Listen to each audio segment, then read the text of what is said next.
Hello, hello, hello. Welcome to The Right Stuff with Crystyn Wright Diaz and American Legacy Network. Thank you guys so much for joining us today. If you are not a subscriber, subscribe to American Legacy Network. There's awesome programming on there, movies, cooking, producers, and more. So I'm happy you guys decided to join us today. I am here with Ashley and Company from Jalani Women Travel. Hello, Ashley.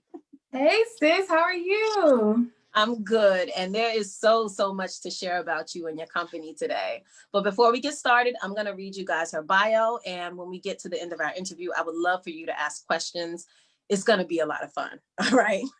So Ashley was inspired by a dream and boldly left her corporate career to travel more than half the world to 100 companies. See, her name is Ashley and Company. Ashley, you messing me up. To 100 countries. I got so excited about that, right? She's become the visionary force behind Jalani Women Travel and Jalani Girls Inc.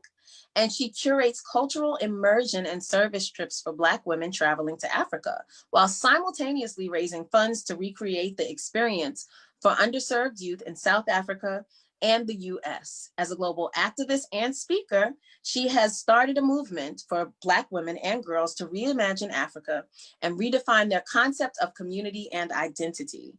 Ashley published an Amazon best-selling coloring book called Travel-ish, and I saw it. It's dope. Black Women Around the World, and an ebook. She's also published Black Girl Travel Hacks, 30 Ways to Be Safe, Save Money, and Reclaim Your Time. She's been featured in multiple media sources, and she's an active member of Delta Sigma Theta and World Affairs Council. She's been honored by the Foundation for Enhancing Communities with Women in Philanthropy Award, Hamptons, shout out to HU, Top 40 Under 40 Alumni Award, and Essence Magazine's She Got Now Award. I just want to blah, blah, blah, blah. 100 countries. Ashley, please tell us more. Where are you from? What inspired you to want to travel? And then why did you not just stop with yourself, but start to make it a thing where you included other people and help them explore the world as well? Sure. So yeah, I'm from Augusta, Georgia, hailing from the dirty South, but I am a nomad. I'm third generation military. My grandparents were in the Air Force. My mom was in the Army. I also was in the Army Reserve for 8 years. Whereas I was a human resource officer. So a lot of experience with the military, which led us to traveling so much. So I can remember being 7 years old and flying to Turkey to visit my grandparents where they were stationed, or being in the 6th grade and living in Korea because my mom was stationed there. So that was definitely a huge part of the reason why the travel bug bit me. But as an adult, actually matriculating through Hampton, I got to travel a little bit. But once I graduated and I started working for Pepsi, now I have a couple of coins. And so that first vacation, I'm like, where can I go? And I've kind of just been traveling ever since. But once I left my corporate career, I took a year to travel, and I backpacked basically from Mexico, all of Central America, all the way down to the bottom of South America, in Argentina. And then I ended it in East Africa. And that experience was just so transformational. I mean, academically, professionally, personally, that it was in that moment that I was like, okay, now it's time to really start something and be able to share these experiences with more of our people, because I didn't see enough of us out there traveling. And so that's kind of, how I got started. You casually just said you backpacked through South America. I'm gonna need to know more about that. You're right. Because there was some planning that has to go into that. You don't just get up and, I mean, you can, but I like to prepare. And so I knew that I was leaving my corporate career about a year out. I thought I had enough experience where I actually was trying to make myself competitive for graduate school. And I had enough experience for that. And I was going to take a year off, go to graduate school, let them teach me how to create a thriving nonprofit and business, But then on that journey, everything changed. And I was like, no, I'm going to figure this out right now. I don't want to wait 2 years.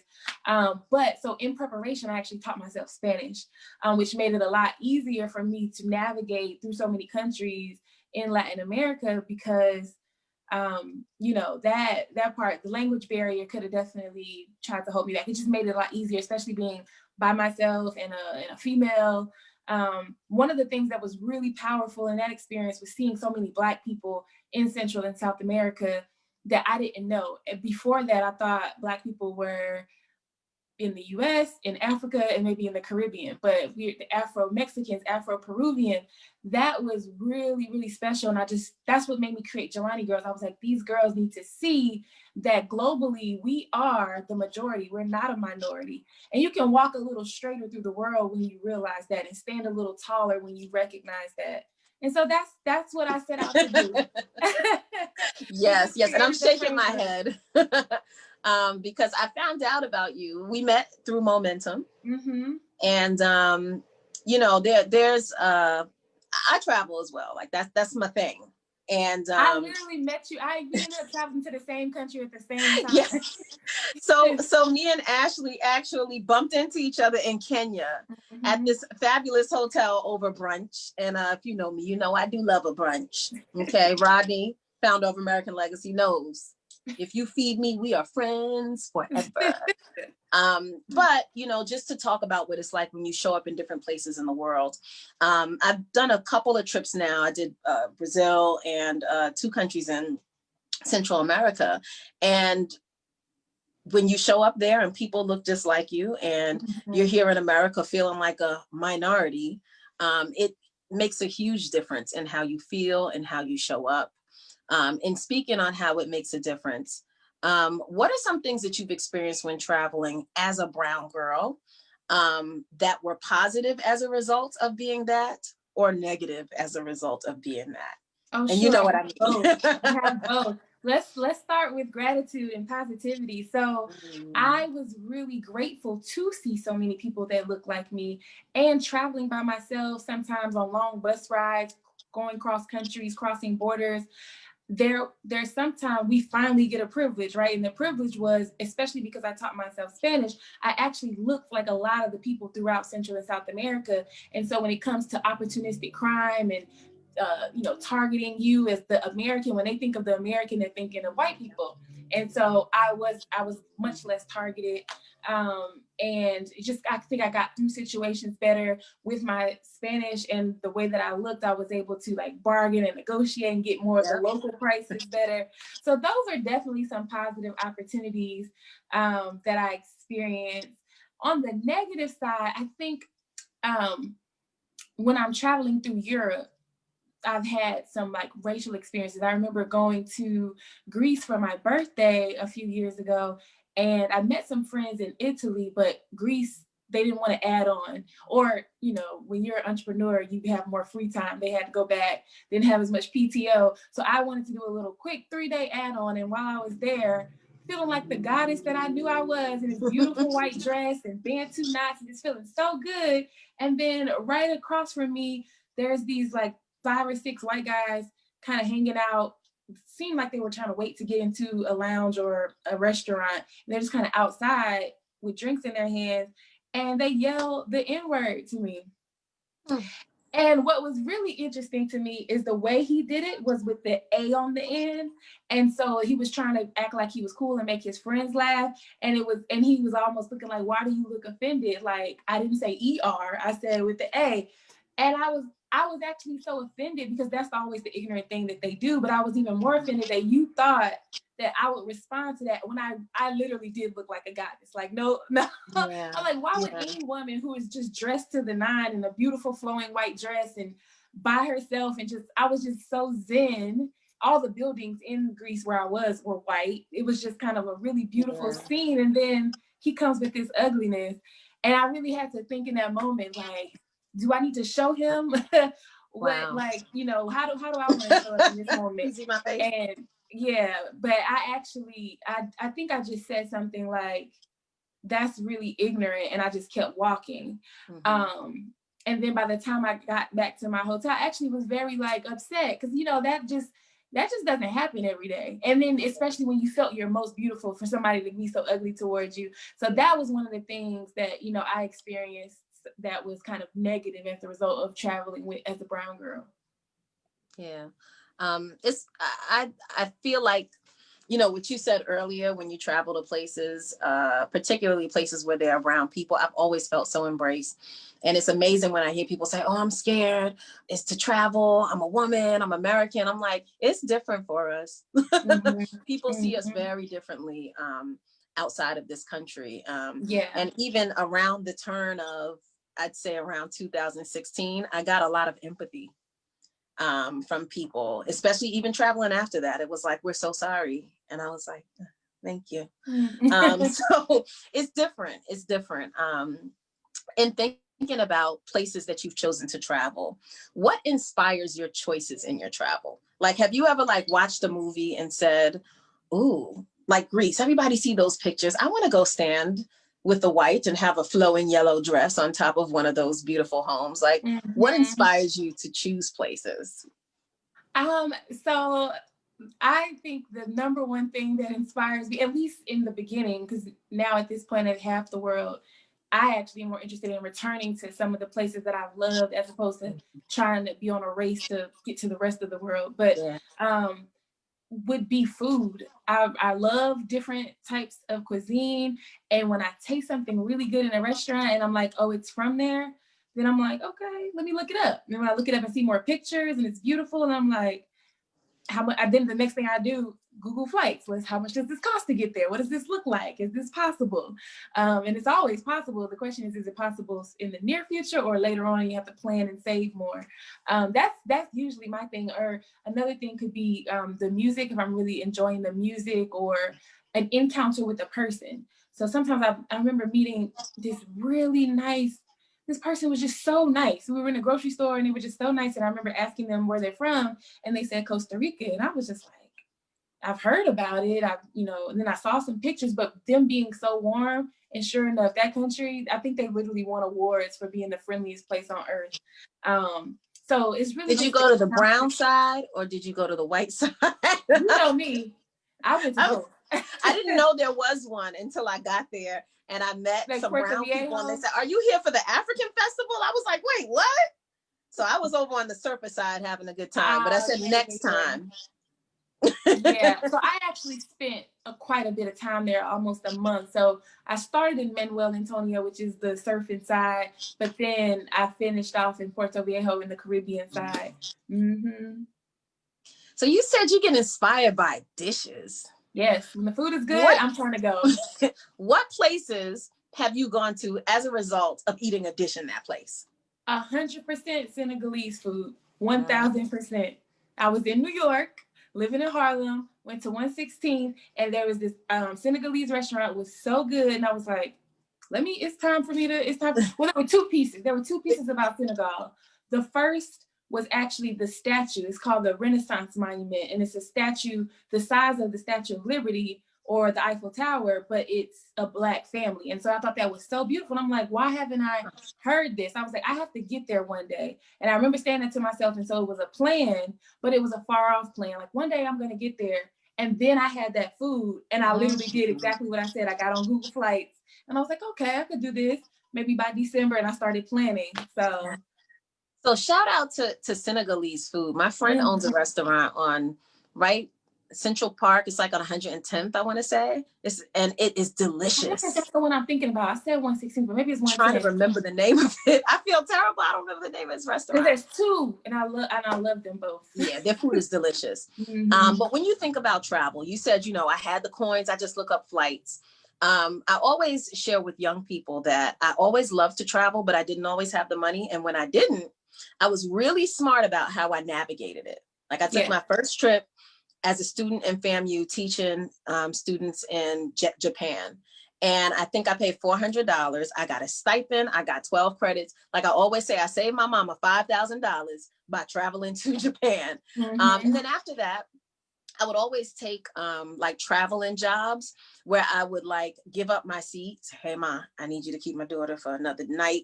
I'm gonna come back tomorrow. And I like Yeah. stocked all these miles so that I could travel. So for people who might not have the funds yet to travel, what are ways that they can take advantage of opportunities or have a plan on how to be able to travel to the places that they've always wanted to go?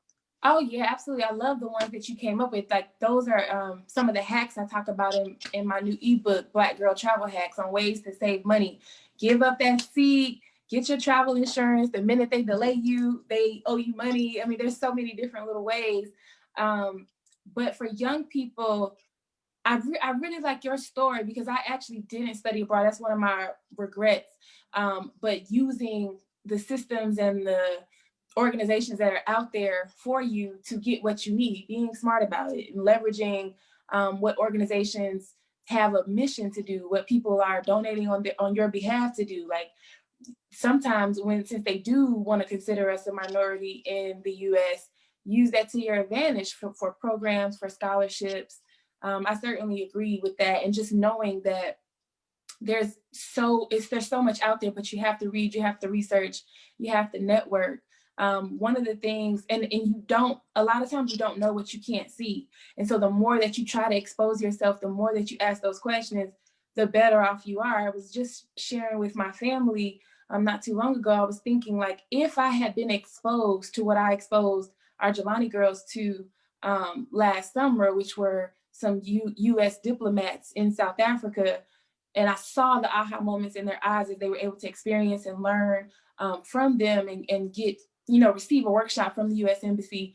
And they're saying, oh, I want to be a FSO. I want to be a foreign service officer. I didn't even know those terms to even think of what I would need to do and what's the path to get there, because I just wasn't exposed to it.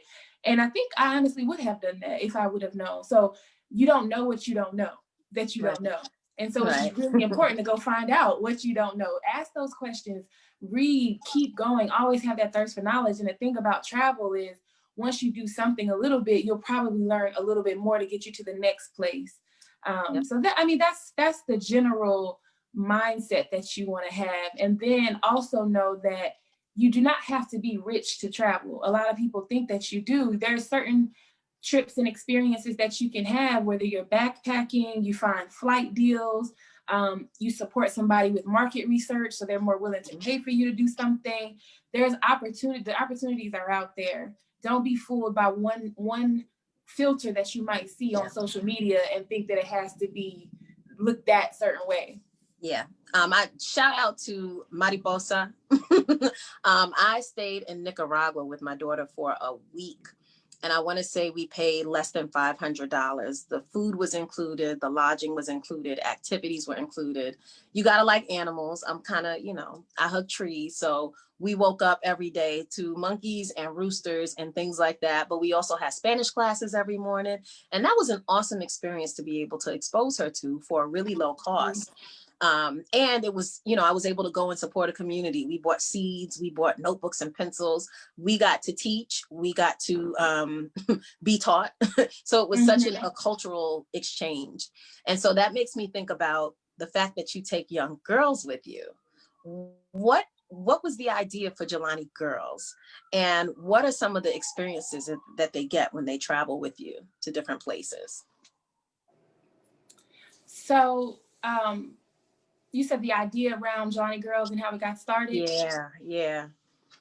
Essentially, when I was traveling for that year, I recognized two things. One, my confidence grew seeing more Black people. My confidence, my peace of mind, and my joy grew the more Black people I saw in these other spaces, knowing that I'm not alone, and just literally watching in physical real time the unlearning of things I've been taught in school. You really have me thinking it looks only one way, and it doesn't. That was a big piece. The other big piece is, while I'm seeing all these Black people who are indigenous to this area, I'm not seeing any of my people traveling like I am.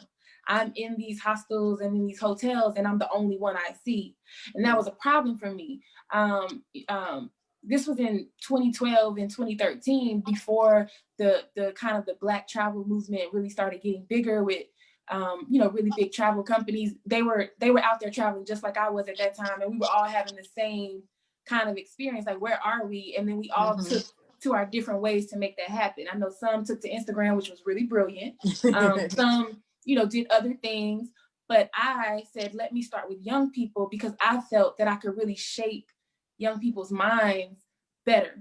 What I found out was women needed too. That little girl in us who never had that experience, we still needed too. And so eventually I had so many women asking to be chaperones on the trips with the girls that I created its own arm and just catered and curated trips specifically for women. And that kind of really grew into its own thing, which was great because it's the primary thing that helps us fundraise for our girls. But that is why I started with girls, because I didn't see us, and I knew that I had so much I felt like I could pour into them. And at the time, I didn't realize I could actually pour so much into people who are running Fortune 500 companies, 20 years older than me. It didn't matter because they still needed this information. So I started with girls because I thought that was the most important. And what I've come to learn is that we all need it and we all get to go.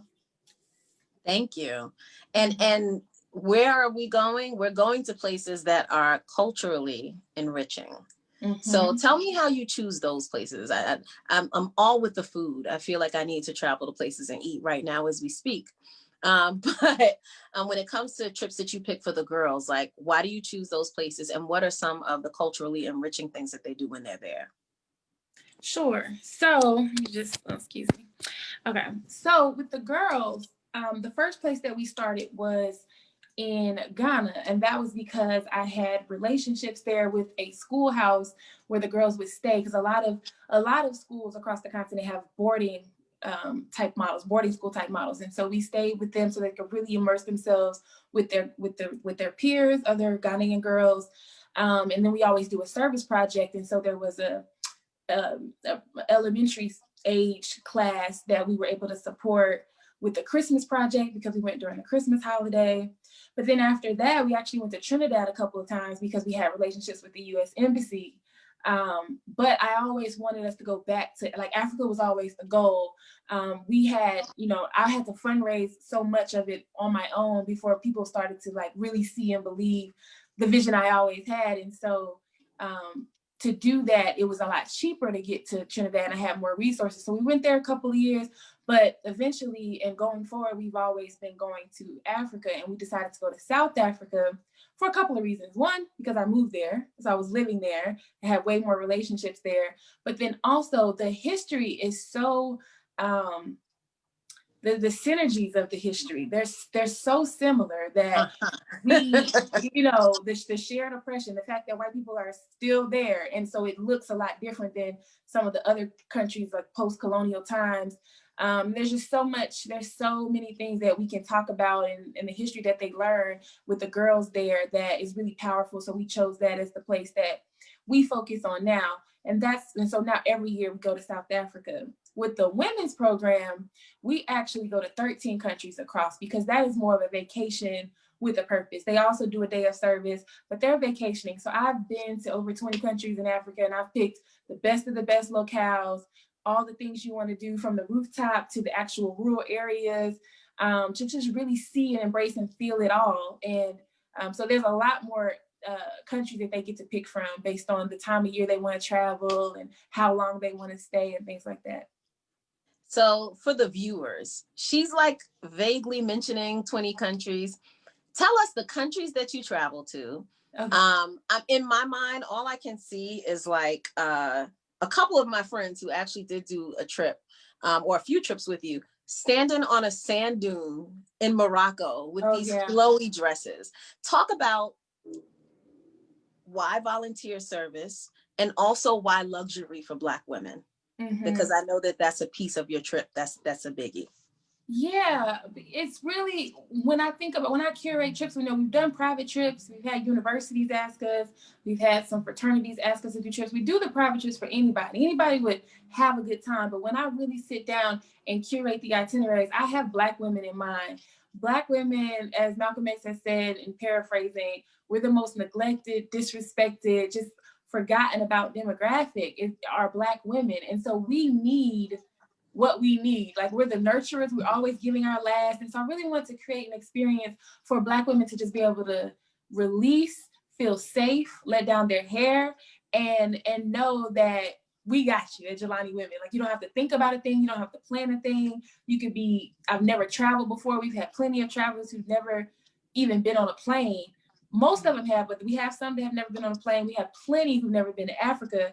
And so we're going to remove all of that worry from you about how do I get my visa, my passport, my vaccination. We're going to support you well before you get there. And then when you get there with other like-minded women, you're really just going to be able to have a really good time. You're not worried about cattiness. We're all here because we have a heart for service as well.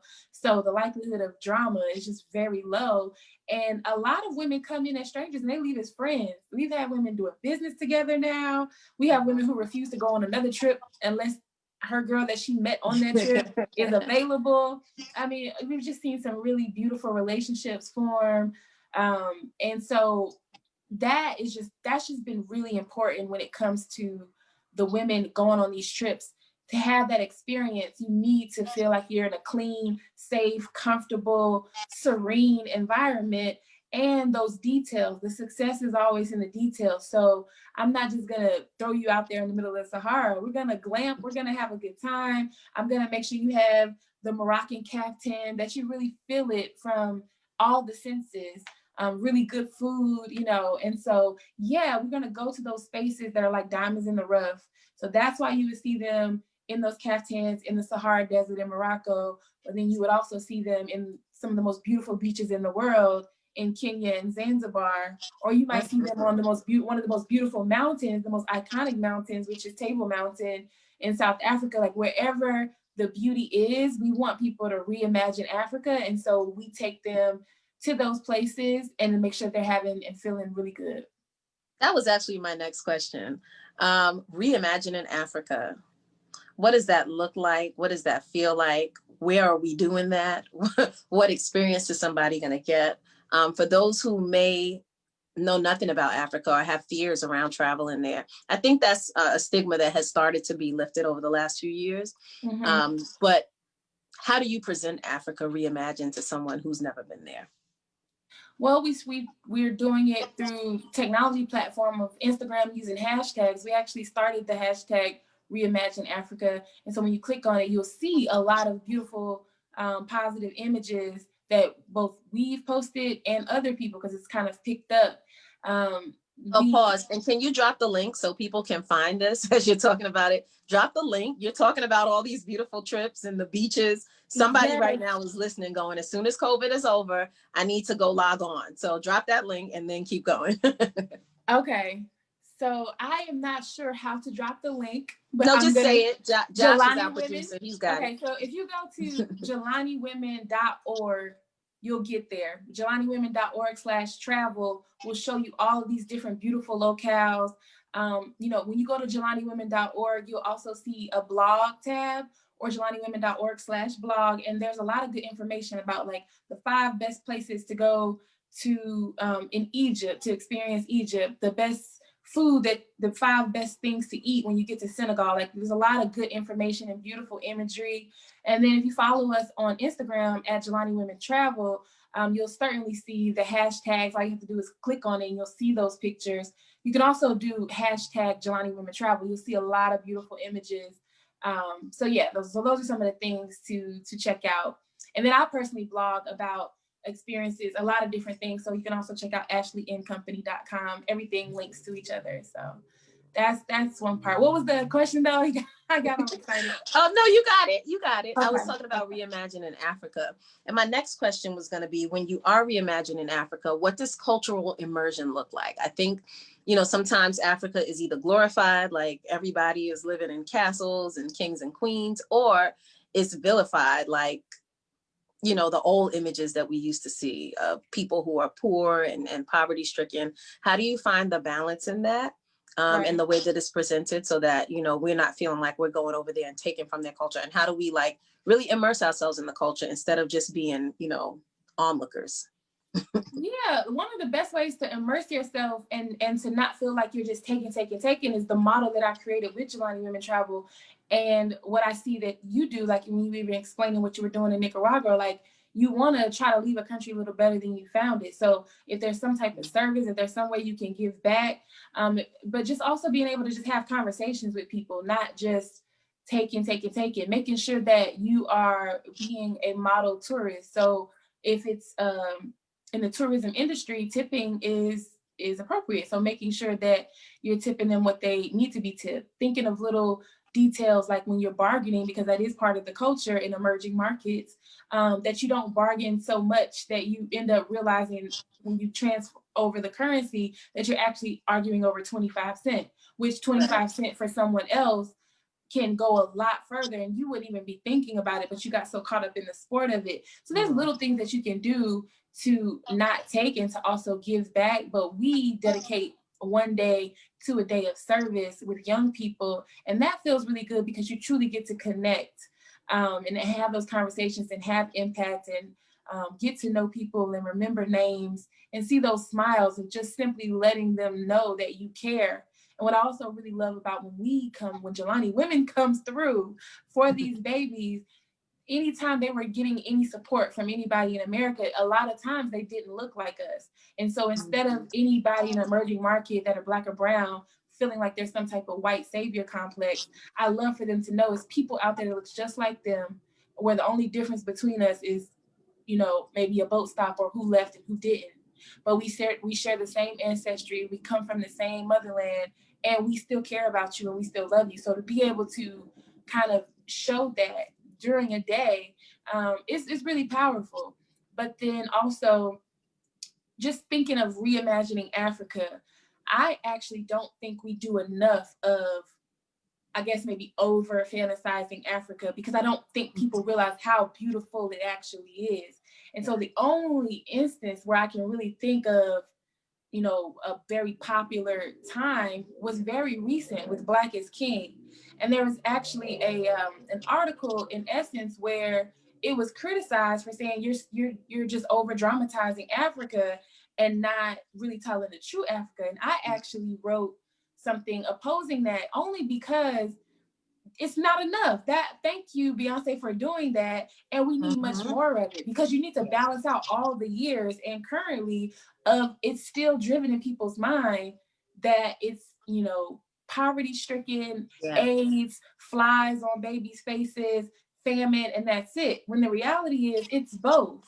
There are kings and queens. There are really rich people driving Lamborghinis and all these different things, and all of the high-end luxury retail that you can think of, the most beautiful pit houses, and there's that. And there are still famine places. You have to realize that, first of all, there's so much unlearning to do. Even when you break down the map, a lot of the maps that we use show Africa as the same size or smaller than North America, when actually North America and plenty other countries can fit inside of Africa. When it takes 5 hours to fly from California to New York, it takes 5 hours to fly from just one country in South Africa to a neighboring country. So, or to maybe like Eastern Africa. If you try to cross the entire continent, there actually aren't really any flights that does that. You have to stop and refuel in Johannesburg. Yeah, absolutely. Absolutely. So when you think about reimagining Africa, there's so much unlearning that you have to do, and very little of it has to do with thinking that they're all kings and queens and changing your mind on that. It's way more on the other side of, let's pull you on over. Yes, there's electricity. Yes, there is running water. No, there aren't any animals walking through your neighborhoods like lions. And I've been asked that by well-educated people. And to a certain degree, I don't even blame them, because that is what they've been taught. That's what they've been shown in the media. And so we have to do the same learning we were just telling the young people to do around, doing more research to find out what you don't know that you don't know that you don't know. We have a responsibility with the technology that we've been given now and the programs like we're on right now. So thank you for asking these questions, to change our minds, to reimagine Africa, because it's everything. If it wasn't, I can sell out trips to Thailand and all these other beautiful places, but Africa is where it's at. And I'm just trying to spread the word, Listen, while you're spreading the word, you named all of these beautiful places. Give me your top 5 most beautiful locations, or it doesn't even, the locations you feel. Right now they have that hashtag floating around, like 5 countries or 5 continents. So what are your top 5? So let me first share, because you did ask me this earlier and I forgot to answer, the locations that we actually go to. So Jalani Women Travel goes to Egypt, Kenya, Zanzibar, Tanzania, South Africa. I'll be going there with you. Yes. You planning my Zanzibar August trip. 2021 or a private trip. I got you. So South Africa, Zambia, Zimbabwe, Ghana, Benin, Togo, Senegal, the Gambia, and Morocco. So those are all the places that we go. So we touch all 4 corners, north, south, east, west, of Africa. When I think about the top 5, I mean, that's really hard. So if I just went off the top of my head,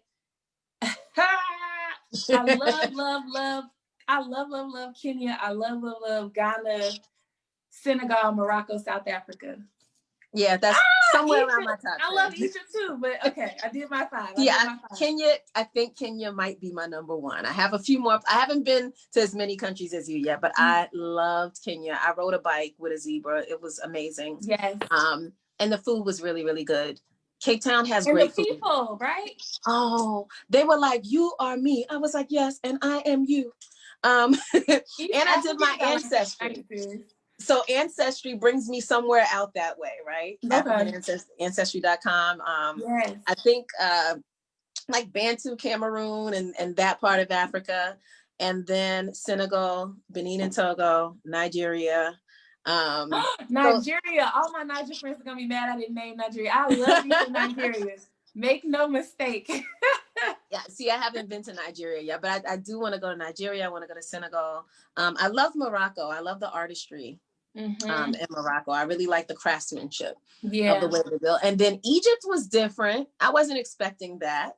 But I did meet some Egyptians while I was there. And that was an awesome experience. Just taking me and Alibaba, we took a camel through the desert and did the whole quad thing. You know, I'm a little wild. But it was a beautiful experience. Madagascar is the place that I went that seems to be like off the path. For sure. And I haven't even been there. The closest I got was Mauritius. I want to go there too. But you know, a lot of these places have different political things going on. So that's also something to pay attention to. It was absolutely beautiful where I went, but I also learned some of the political history that left me feeling very heavy. So that's another thing to consider. When I went to the castles, I needed spray. I needed a priestess to come give me hugs, and it was a lot. Right. So there's some experiences. You talking about like the slave dungeons? Are you talking about in Ghana or where? Yeah, Ghana. Yeah. That's heavy. That's powerful. I needed some oil. I need holy oil. I wasn't able to go into the spaces. It was too much energy for me. But Ghana, the people there are absolutely beautiful. The wood carvings. The beaches are a little bit rough, but I have my theories around that. That's what happens when you steal people from a continent. I could be my Crystyn self too.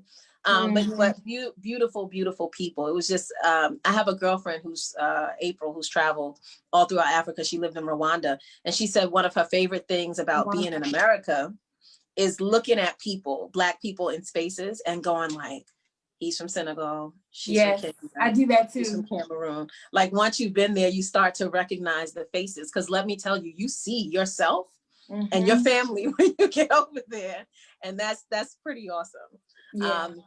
But while we're talking beauty, so you said your top 5. Give me your top 5 locations. Like you mentioned Zambia. I feel like that's the place that has the Victorian Falls. Yeah, so actually the way the geography is set up, the border of Zambia and Zimbabwe holds Mosi-oa-Tunya Falls, which was renamed by the colonizer Livingston after his queen. And so it's called Victoria Falls. So that is a really beautiful, iconic spot that actually sits on 2 countries. So that's why, like, if you come on our South Africa trip, we add on Zambia and Zimbabwe. You get to knock out 2 countries in one location by experiencing the falls. Yeah. That's beautiful. So that's one place. Other destinations. Okay. So yeah, give me some beautiful places. I love Ethiopia. You like Ethiopia? Bahir Dar. Shout out to my peoples in Bahir Dar. Yeah, so Lalibela is a huge, like, famous place to see in Ethiopia. In South Africa, love Cape Town with Table Mountain, because it also has Food. the beach. Oh yeah, best restaurants, period. Tiger's Milk. Oh yeah, they're good. They're good. You should shout them out.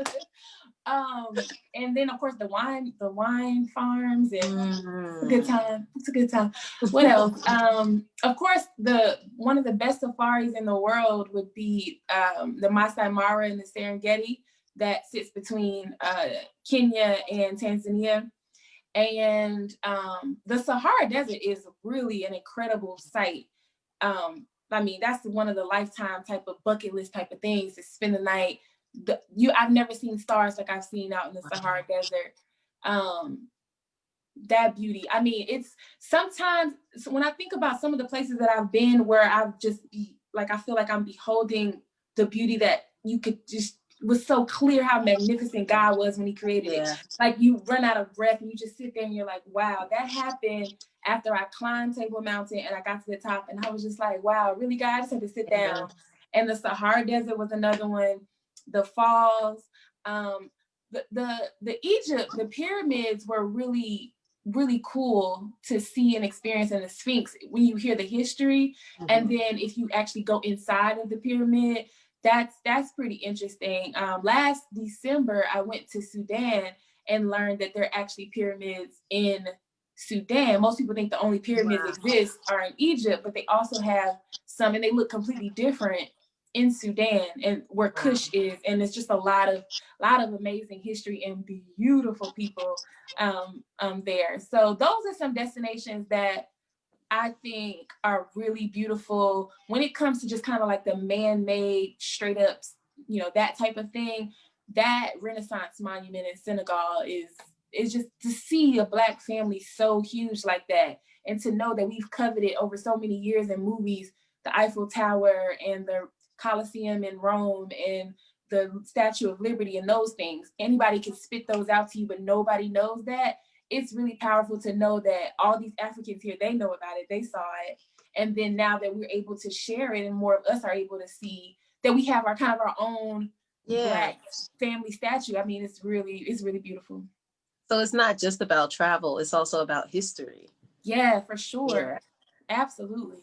That history. And so on our trips, and I'm sure other people's trips, when you're really curating it in a way where you're trying to have an experience, even if you're not a history buff, you don't get bored, because you're not necessarily just sitting in museums all day. It's living history. You're talking to the locals. Our expert guides are telling you their experience, the real history. You're able to ask questions as it relates to you and what that means to you, or what it might mean to your family. I mean, it's not just like here in 18 BC and here's the next fact and here's the next fact. It's just walking, living, breathing history. That's really beautiful, the experience.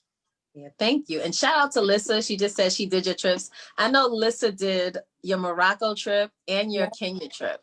Because I was like, and she went to Zanzibar. And Zanzibar, And she went to Ghana. Yep. See, look at that. You got peoples on here. So we had a question. Somebody said, do you have trips for men too? Yes, I do. So we do private trips. So if you're interested, just hit us up at info@jalaniwomen.org, and we'll send you the information for private trips. We have some couple trips. We have one in Morocco for next year. Like I said, Alpha Phi Alpha fraternity asked us to do a trip, so it might be an organization or it might just be a co-ed trip, but whatever private trip that you're interested in doing, whether it's just a few people or a big group, we'd be happy to do that. And we got he's a noob. I was gonna say he's not gonna let you get away with just that alpha trip. Listen, the alphas asked me, so I'm ready for all right then. You got it. So you just let me know. So while we're talking about your trips, you said the trips you have planned for next year. Just really briefly, if anybody wants to donate, because I know COVID happened, and I can't imagine what it's like for your entire business to be focused on travel and then a full shutdown. Zero for 2020. It's been unbelievable, because even like January, February, we didn't plan trips on purpose because we were gearing up for some initiatives. and then found out that our March trip and all the trips after that were completely shut down. So that's been tough. But we have pivoted with a company called Crown by Jalani. And so we have African-centered products and accessories where we get to bring Africa to the people, even though that people can't travel right now. And so like our head wraps, our jewelry, we have waist beads, my book Travelish, my other book, there's fans. Oh, I have a fan right here so you can see the idea. I love these. Come from Ghana. We import from Ghana. Yes, so I got me one of those. So many things. Just check it out. Mine is like right over there. I should get it myself. There's so many things to check out, and 100% of it supports Jalani Girl. So we have these African inspired accessories so that you can feel good and be excited and inspired to travel when it comes back open, and just enjoy it. And they're conversation pieces, but it's the way that we're now raising money, because Jalani Women Travel used to be the main way, and we still had to figure out, because Black girls still matter, they still need us, and we're still raising money for them. So when it comes to donating, I would just go shop. But if you just want to send us a donation, just go to JalaniGirls.org and donate. And it's tax deductible. We're a 501c3, and we would really appreciate the support. Thank you. And just while we're talking about ways to make money, can you hold up your Travelish book? Tell us about your book. There are lots of people who love to color. Tell us what's in it. Tell us how you came up with the idea to do it. And if anybody has any questions, you guys can start leaving your questions. We'll be on for another 10 minutes or so. Yeah, so with Travelish, Black women around the world, what the idea was to have, emboldened, empowered, beautiful images of Black women, different shapes, sizes, ages, different looks. We have Aboriginal women in Australia in here. We have just Black women with different hairstyles, all types of things. You could see maybe some of them on the back. But if you go to the website, you'll get a really good up close. But you can see there's one woman who is actually bald. So it's just representation. You got the Afro puffs, but some of the famous places that are very easy to recognize, I don't want to give it all away because it's actually a geography quiz in here too. So each page signifies something that is very specific to a place. So I'll give this one up just because a lot of people will know when they see the pyramids and when they see the Sphinx, that is Egypt. So you write Egypt at the bottom, but each one has some type of clue of where a place would be, and the answer key is digital. So on the first page, you can go to the website and it'll give you the answer key. So it's a very interactive, fun, mommy and me thing for you guys to color, or if you just coloring by yourself. Yesterday, Christmas is coming up. Oh, it's a perfect stocking stuffer, you guys. Perfect stocking stuffer. And on the website, it also includes colored pencils if you wanted to. So yeah, this is a really cool thing. I mean, she's got the big afro. I mean, there's so many different things. I think that everybody will enjoy it. But seeing little Black girls have these images of these beautiful Black women who are also in these beautiful locales, it can only help your mind wonder and dream. And that's what it's really all about. So it's both for young people and for adults, because I'll just be coloring on a Sunday for self-care by myself. So it's a good opportunity. So when you talk about travel, like I do want you to show me your other book where you have travel hacks and things like that. Again, guys, I am taking questions, but why travel? Tell us about your book and why travel? Why is it important? Why does it matter? Some people feel like traveling is just like something extra that you can do, but how does it actually enhance your life? Absolutely. I'm glad that you asked that, because, travel is a form, in my opinion, and I actually wrote an article for Blavity, and it's called Travel is Radical Self-Care. And here's why. We need to travel because we have to see ourselves outside of the system that has told us that we're minorities, that we're not enough, that we will never be enough, and that the only way we can even try is to assimilate and become like something else that we never will be. You will never, like, holistically as a group fit into the size they want you to, into the beauty standards that they want you to. And so there's already a numbingness that happens just existing in the US, in the way that we currently are. We still thrive, and you still see it in like anomalies, but as a whole, there's a healing that comes when you travel, period. Outside of the US especially, Absolutely. but even when you just travel outside of your neighborhood. It was one thing, somebody could go to my city where I'm from and thrive and do great. But if I would have stayed there, and that's how it goes for a lot of us in our cities, it's just it's nothing wrong with going back, but you need to leave at some point. Traveling is just so important, even on the very local, short-term road trip level. But then when you get on a plane, when you get a passport, it is the key and the access to the rest of the world, and your mind expands. The conversations, the experiences, the people, to know that you're existing on this life only for so many years, probably not more than 200 at least. So it's only so many years in this short life, and in between that dash from the time that you're born and the time that you die, to only stay in one place, and you're missing out on so many other humans and so many other experiences. That is that would be a disservice to yourself. And having those experiences, especially for Black people in the US, with all the trauma that we faced, it's not only just an experience that you're missing out on, but it's an experience that's saving you from the healing that you need, that you didn't even know that you needed. And so all of that, somebody hashtag that, Africa, the healing you didn't know you needed. Oh yeah, absolutely. And then you couple all of that, like I said, even if you start with a baby step of like, let me just go out of the state or to the next city, then you get up on a plane, then you get a passport, but then you go to Africa. That is your Mecca. That is your Black birthright. That is you have to exercise your Black birthright. That is your ancestral homeland. You belong there. You get to have that experience, and it's not unattainable. And when you get there, the healing that you'll receive, it's almost indescribable. And we're not making it up. So there's a reason I'm dedicating my life to getting people to Africa. I mean, it's so worth it, and it's such a good time. So that is why I think it's so important. Travel is wildly important. Yeah, you saw something and you did something. Sometimes when you have a vision and you stick with it, look at how many other people whose lives you've enhanced, who you've allowed to be able to heal through that travel. Yeah. So a lot of people are afraid to travel by themselves. You backpacked. Tell us about your book. Yeah. And share some travel hacks with us. Yeah. So with Black Girl Travel Hacks, that book will definitely support, it's an ebook, and it'll definitely support you with solo travel. But one of the bonus hacks will tell you, in my humble opinion, I think you should come on the Jalani Women Trip, where you can remove a lot of those obstacles and put into practice some of those hacks where you can still save while you're on the trip. But when you're a beginning traveler, not having to worry about anything can really be helpful. But if you like to do a lot of research and you don't want to move away those conveniences, there are some pros to that, because then you'll know a lot of information for next time. And some people just really like doing that, but a lot of people will let that stop them from traveling altogether. They get overwhelmed. And so I'm just saying, we've offered a solution to support you with the greatest time that you'll ever have in your life.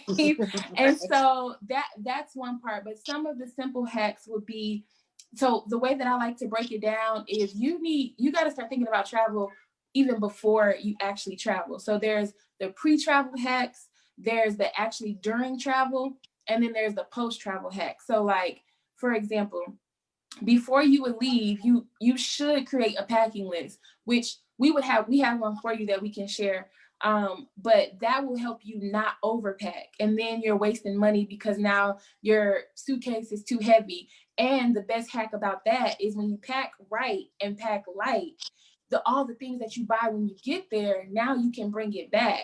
And so what I like to do is bring a like duffel bag or some type of bag that folds up into my suitcase, so that when I travel, when I buy more things, when you're coming back on an international flight, usually 2 free bags are free, but instead of hauling 2 bags with you and one of them's empty, or tempting you to fill it up with more stuff you don't need before you get there, it's better to keep that empty folded up one to bring back, so that you're not overweight and that it helps you out. So those are some things to think of kind of pre-travel. When you get there, you want to think about things like some of the things, like if you're by yourself, you don't want to be lost. I always, like, wherever I'm staying, I want to get their business card that has the name, the number, and the address. So that way, if you're out and about and you're not speaking the language of someone, you take like a taxi, or even if the Uber technology malfunctions, you can show the driver and it could probably get you there. So that's like a hack while you're there that will help save you time, make you feel safe. And then when you get back, you want to think about things like, well, how can I still be reminded of travel?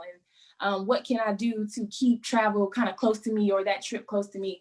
And I would suggest like some of the souvenirs or the pictures that you take, to print those, or download some of the music that you experienced while you were there, just to keep, in your office where you can hear it and hear the music and see maybe a picture that you printed or a little souvenir that you brought back. A lot of times we just get the souvenirs for everybody else, but grab yourself one.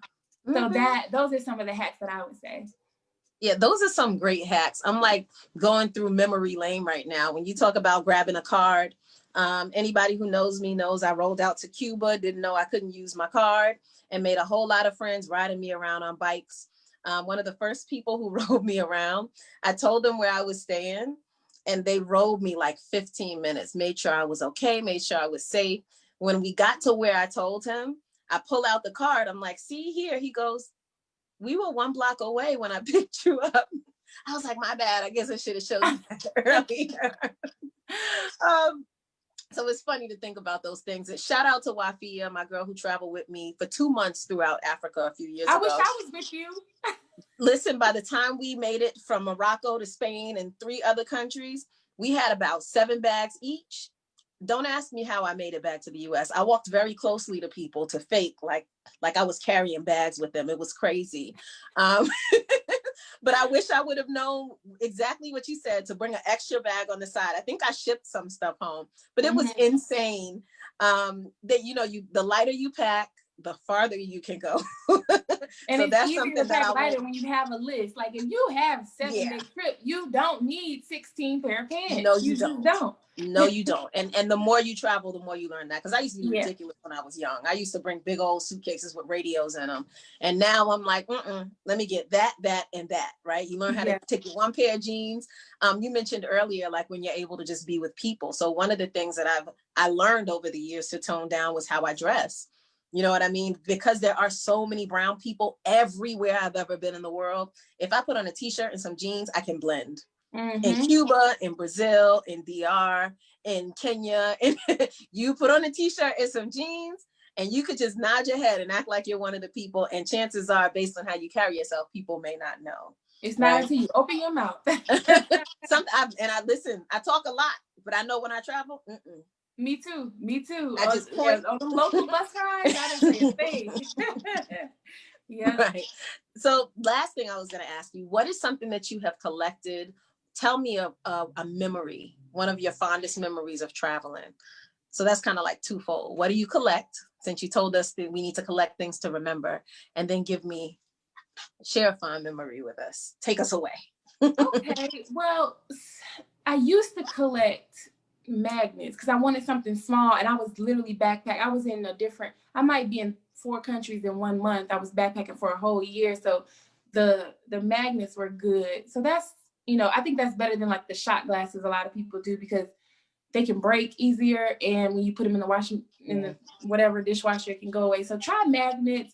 But then as I got older, I would try to get something small that I could maybe hang up, little plates, or it wouldn't be the same thing. It would be everywhere I go. Let me try to find one thing that would be displayed in my home, so that I could always remember it. So like my throw pillows are from India. The plates on my wall are from Senegal. The candles, I already know, where they're from. And I have some floor seats that are from Egypt. So little things that I could do everywhere I go is kind of what I would do. People who are into like clothes, that I think I've seen a lot of my clients do that. Like, I just know I got to get one outfit wherever I go with you, that one signature outfit, which I think that's important too. So that's an idea. I would say of the fondest memory. Wow, there are so many. When I think about the fondest memory, I would probably say 2 come to mind. And one is, do I have time to share both, or should I just pick one? Go on, girl. Josh will let me know if he's going to shut me down. Okay, we got to reel this thing in. Because my fondest memory is all about family and community. And I think the first time that this last trip with Jalani girls, we've been doing the trips every year with the girls. And so every year we grow our programming. But this last trip, I mean, especially knowing what happened now and we had to cancel this year's trip, it was really, really powerful. Everything that I ever learned about being an executive director for the nonprofit, working with parents, working with the girls, figuring out what they need, what worked last year, what didn't, making it better. I felt like everything came together in our fifth trip with them. They had a college tour that we never had in South Africa. So usually you think of college tour, maybe an HBCU tour in the States, but expanding their mind to see actually you can consider going to college in another country. Yes. And what does that look like? And talking to the college students and the professors there, we hadn't done that before, and that was really powerful. Bringing in renowned world speakers like the founder of African Ancestry, Dr. Gina Page, in South Africa to talk to the girls at a fireside chat, at a dinner. You know, having the U.S. diplomats come and speak with the girls and present at the U.S. embassy, it was just so powerful. We had a programming workbook and curriculum for them to follow, as well as our staff.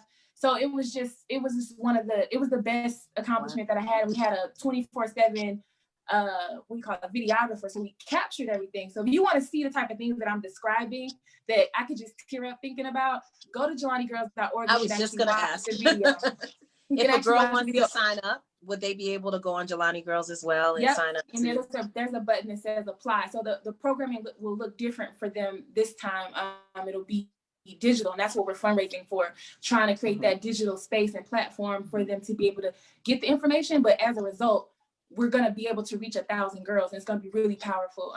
And also girls will be getting programming from us from Ghana, South Africa, and Tanzania. So it's going to be a really good conversation with the girls, and they'll get their passports and a lot of different things. So yeah, you can see that video and just some of the different touch points, and they're flying together. They're learning how to do their hair wraps together. It was just a really, really beautiful experience for the girls and the chaperones. And then the other one was actually my mom is a part of the business now. So now it's become like a full out family business. When she was with me in Kenya and we were doing our service project on the Jalani women's side, working with the young people, there's a picture that our photographer captured where we were racing with the girls.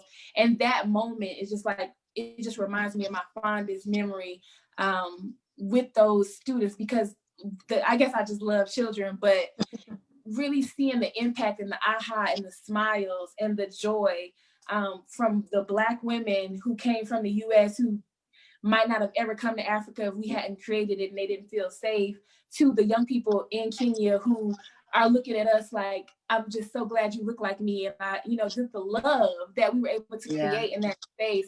Those are some of my fondest memories. Well, thank you. Thank you. Thank you. I know there are a bunch of people running over right now to try to see if they could sign up for those 2021 trips. Where are we going for 2021 before we get off? Y'all need to come everywhere with us. We have all those 13 countries. So all 13 countries, yes? Yeah, all throughout the year. You'll see. In fact, let me offer you all a discount for all the viewers. If you want to access discount, tune in. Yeah, we'll give you $100 off discount on any of the trips for 2021. But in order to get that, you need to go to this website. So you ready? It's africa.jalaniwomen.org. Go to that website, enter your email, and you will get that $100 discount code and a lot of other information. It'll tell you about all the trips, all the itineraries, everything you want to know. But you have to go to africa.jalaniwomen.org. All right. If you can't type that out, Josh, we're about to wrap up. You have been amazing. Thank you. Thank you. Thank you so much, Ashley. If you've always wanted to travel, this is your chance. Like, this would be a beautiful way to travel, especially if you've never been to Africa. If you're curious, once COVID is lifted, people who've always wanted to, like, now that we can't, it's like, oh no, but I always wanted to. You still can. All right. So go check out Jalani Girls, Jalani Women Travel. Thank you so much for being here, Ashley. And thank you guys for joining us today at The Right Stuff. Also, don't forget, download American Legacy Network. Make sure you get that app. It's only $3.99. And again, I'm Crystyn. Shout out to my company, hodgepodgekids.com. We're talking global today.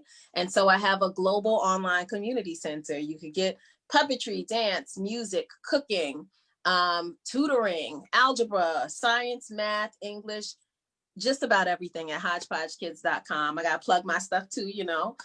So we're all about global learning and cultural learning. And this is where it's at. American Legacy Network, the right stuff. I will see you guys again very soon. Thank you for tuning in. All right. Thank you, Ashley. Thank you guys. Pleasure. Bye-bye.